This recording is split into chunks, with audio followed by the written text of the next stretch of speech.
भारतीय उपखंडातील एक मान्यताप्राप्त प्रदेश ज्याचा उल्लेख कालिका पुराण, महाभारत आणि रामायण यासारख्या प्राचीन हिंदू साहित्यात आढळतो.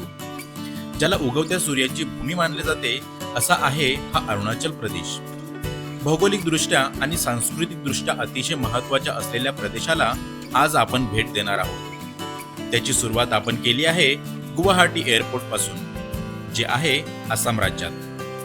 अरुणाचल प्रदेश या सिरीजमध्ये आपण बोमडिला, तवांग, दिरांग ही महत्त्वाची आणि प्रसिद्ध अशी ठिकाणे एक्सप्लोर करणार आहोत. जसे आपण एअरपोर्ट पासून थोडेच अंतर पुढे आल्यावर दिसते ते नव्याने तयार झालेले गुवाहाटी इंटरनॅशनल एअरपोर्ट.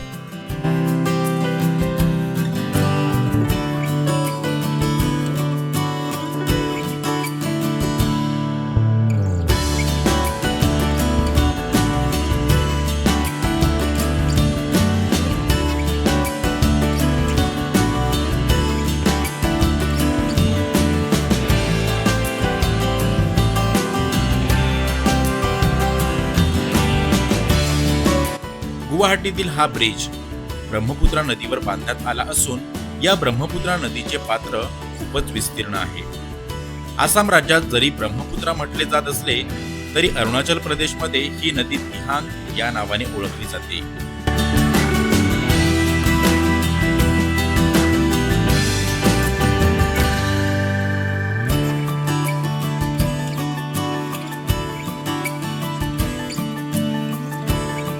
आता आपण आहोत गुवाहाटीमध्ये आणि गुवाहाटीला gateway to North East India असेही संबोधले जाते. बोमडिला जाण्यासाठी 2 रस्ते आहेत. एक रस्ता आहे जो तेजपूर भालुपांग होऊन बोमडिलाला जातो, तर दुसरा रस्ता ज्याने आपण आता चाललो आहोत शेरगाव रूपा होऊन बोमडिला. गाईज, आता आपण उभे आहोत आसाम आणि अरुणाचल प्रदेश यांची ही सीमा. या ठिकाणी आपल्याला अरुणाचल प्रदेशमध्ये प्रवेश करण्यासाठी इनर लाईन परमिटची गरज असते. आम्ही ते अगोदरच ऑनलाईन काढून ठेवलं होतं, त्याच्यामुळे इथे काही जास्त वेळ गेला नाही. पाठीमागे पाहू शकताय आपण, या ठिकाणी आपलं परमिट दाखवायचं आहे आणि परमिट दाखवल्यानंतरच आपल्याला अरुणाचल प्रदेशमध्ये एंट्री मिळते. आता आपण निघणार आहोत बोमडिलाकडे. साधारणपणे अजून 3 ते 4 तासाचा अवधी लागणार आहे बोमडिलाला पोचण्यासाठी.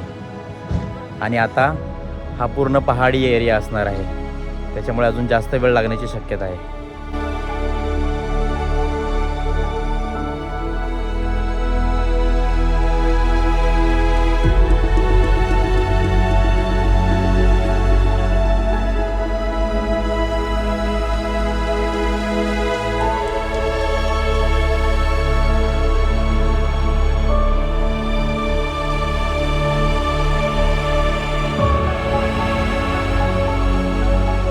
अरुणाचल प्रदेशची संस्कृती, निसर्ग आणि भौगोलिक स्थिती या राज्याला देशातील इतर राज्यांपेक्षा वेगळी ठरवते.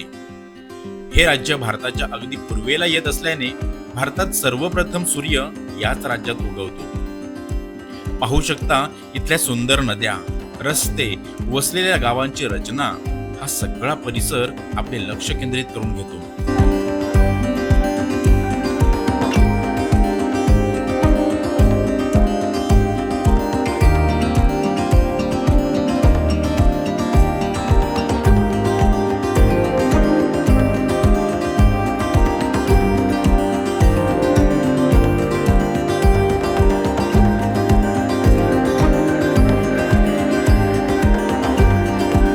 हे राज्य पूर्णपणे डोंगराळ असून निसर्ग सौंदर्याने नटलेले आहे.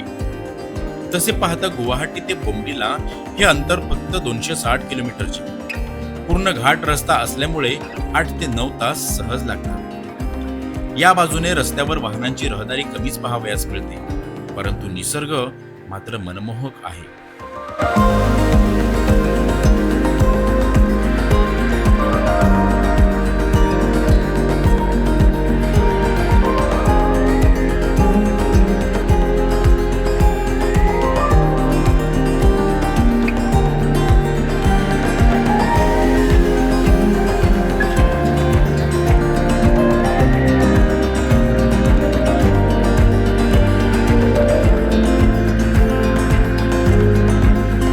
तासांचा प्रवास करून आम्ही पोचलो टेन्झिन गावाजवळ.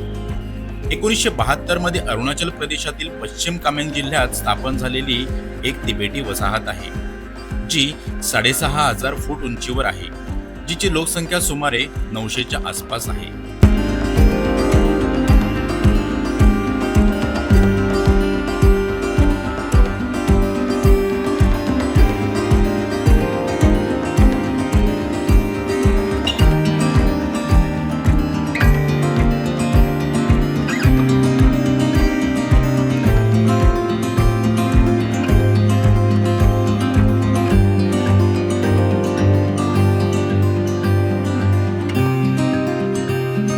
निसर्गाने सुंदर नटलेला आजूबाजूचा हा परिसर आहे शेरगावचा.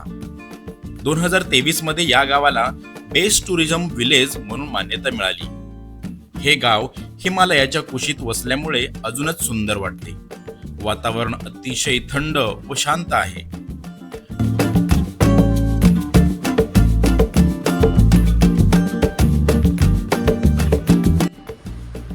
मित्रांनो, ही जी आपण नदी पाहतोय, ही नदी येते शेरगावातून. पुढे शेरगाव आपण नुकतंच पाहिलं, तिकडनं वाहत येणारी ही नदी. आता थोडंसंच पाणी पाहायला मिळतंय, परंतु पावसाळ्याच्या दिवसामध्ये या नदीला मोठ्या प्रमाणात पाणी असतं. शेरगाव पासून थोडे अंतर पुढे आल्यावर दिसते ते झगांग गाव, जे गुलाबी चेरी ब्लॉसमसाठी खूपच प्रसिद्ध आहे.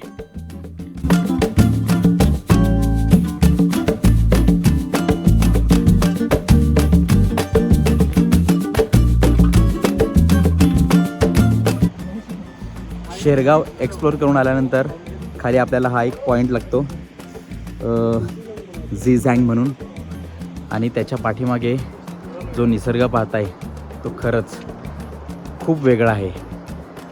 पाठीमागे जो सूर्यास्त होतोय तो तर अप्रतिम. त्याचबरोबर ही मगाशी आपण नदी पाहिलीच शेरगावातून वाहत येणारी, तिचं रूप आता इथे अगदी वेगळं झालेलं आहे. खरंच एवढा सुंदर निसर्ग आहे या ठिकाणी पाहण्यासारखा, पाहू शकताय. आणि हे पाठीमागे वसलेलं गाव.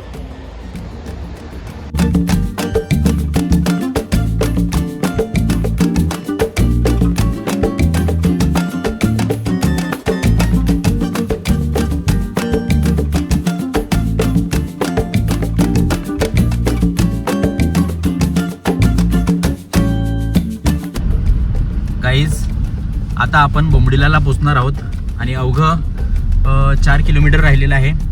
संध्याकाळचे वाजलेत 5:30 आणि पाहू शकतो पूर्णतः अंधार पडलेला आहे. या ठिकाणी सूर्यास्त आणि सूर्योदय दोन्ही गोष्टी लवकर होतात.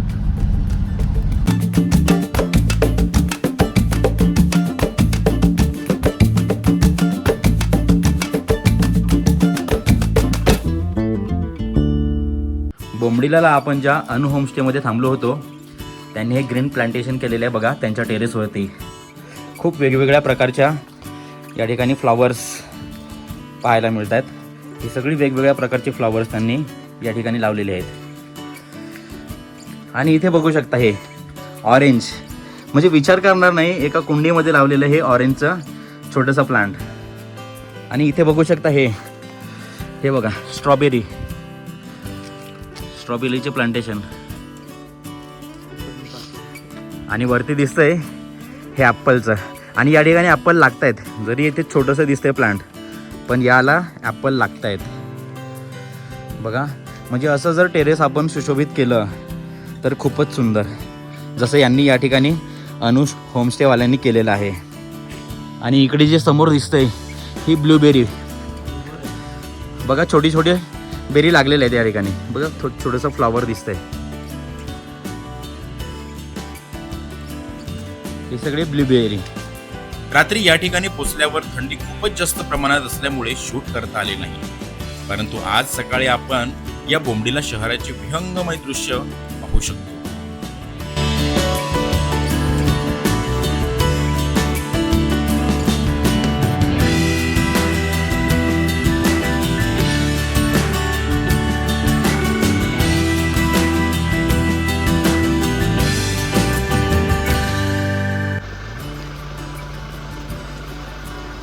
तर या ठिकाणी आसाममधला हा प्रसिद्ध असा दमचा देऊन आमचं स्वागत केलेलं आहे. खूप छान, थँक्यू. या ट्रिपसाठी जो 6 दिवस आमच्यासोबत राहणार होता तो आमचा ड्रायव्हर संजीव या ठिकाणी सगळ्यांचे स्वागत करतोय. खरं तर या सिरीज मधील आकर्षक ठिकाणे आपल्याला आजपासून पाहावयास मिळतील. त्यासाठी अरुणाचलची ही सिरीज संपूर्ण बघा. भेटूया पुढच्या एपिसोडमध्ये.